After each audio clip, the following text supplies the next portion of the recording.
Hello जी, कैसे हो जी आप सब? मम्मी ऑफ शौर्य प्रताप में आप सबका स्वागत है। मैं उम्मीद करती हूँ कि आप सब ठीक होंगे। देखिए आज फिर आप सब लोगों के लिए एक सुंदर और अच्छी कहानी लेकर आई हूँ।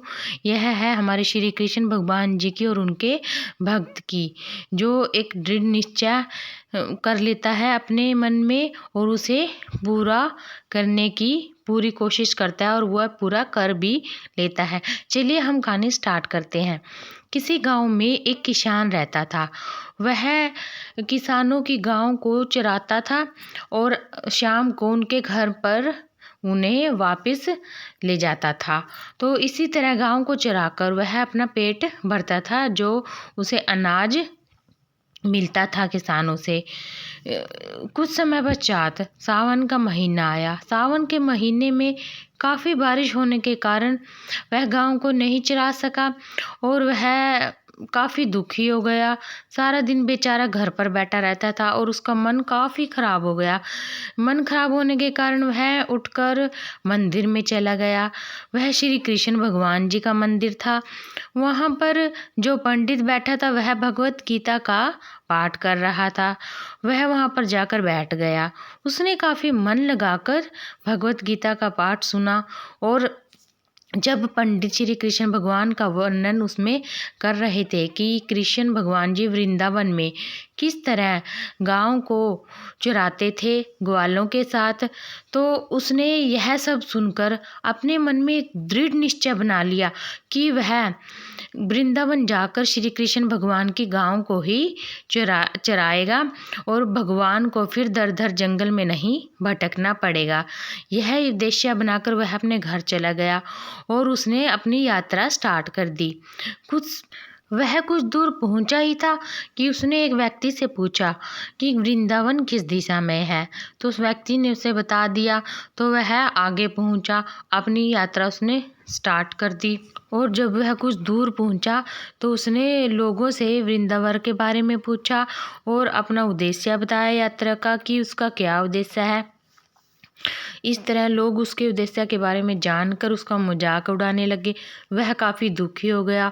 जब वह कुछ दूर पहुंचा तो उसने देखा कि आगे एक मठ है। वहाँ पर एक पंडित जी खड़े थे। तो पंडित जी ने नए चेहरे को देखा और उससे सब कुछ पूछा। उसके उद्देश्य को जानकर पंडित जी ने सोचा कि लोग इसके उद्देश्य के बारे में जानकर इसका मजाक उड़ाएंगे। पंडित जी ने उसे समझाया कि तुम वापस लौट जाओ।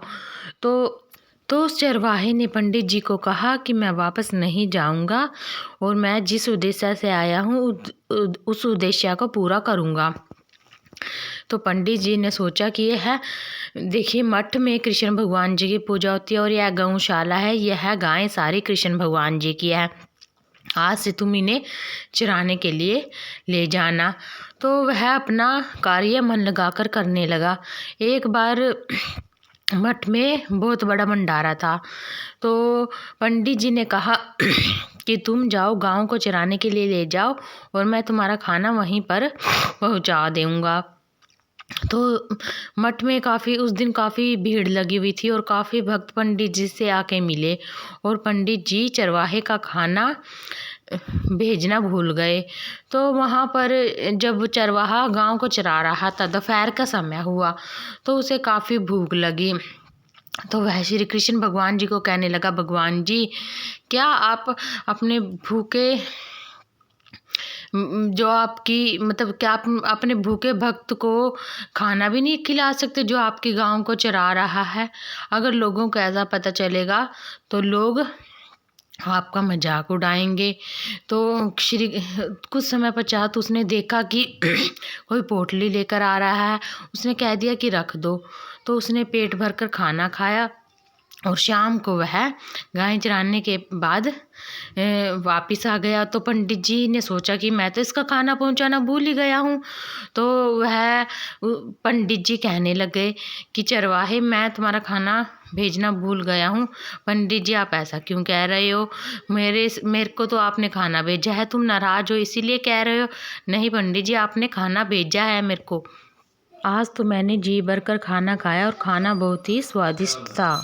फिर पंडित जी ने कहा, लाओ दिखाओ मैंने खाना किस चीज़ में भेजा। तो उसने वह पोटली दिखा दी। पंडित जी ने देखा, ये तो वही अंग वस्त्र है जिसमें मैंने कान्हा जी को भोग लगाया था, वही बर्तन है ये तो कुछ ऐसा देखकर पंडित जी का मतलब दिमाग चकरा गया। तो उसे कुछ समय पश्चात सब कुछ समझ में आ गया और मोहन जी सब कुछ छोड़ छाड़ कर चरवाहे के पैरों में पड़ गए। और फिर चरवाहे ने कहा, पंडित जी आप यह क्या कर रहे हो? आप मेरे पैरों में क्यों पड़ रहे हो? क्यों मुझे पाप का भागी बना रहे हो? आप तो बामन हो और मुझे पाप लगेगा। वह दोनों एक दूसरे के पैर को पकड़ने लग गए और कहने लगे, हमें अपने चरणों की धूल दे दो। तो इस तरह बच्चे ताली बजाकर नाचने लग गए। मन जी कहते हैं, हम तो ऐसे ही मेहनत करते रह गए, हमें भगवान के चरणों की धूल तक नहीं मिली और तुमने तो भगवान के दर्शन भी कर लिए। इसीलिए कहते हैं, जहाँ भक्त होता है वहीं भगवान होता है। इससे यही शिक्षा मिलती है कि भक्त होता है तो भगवान भी ज़रूर होता है।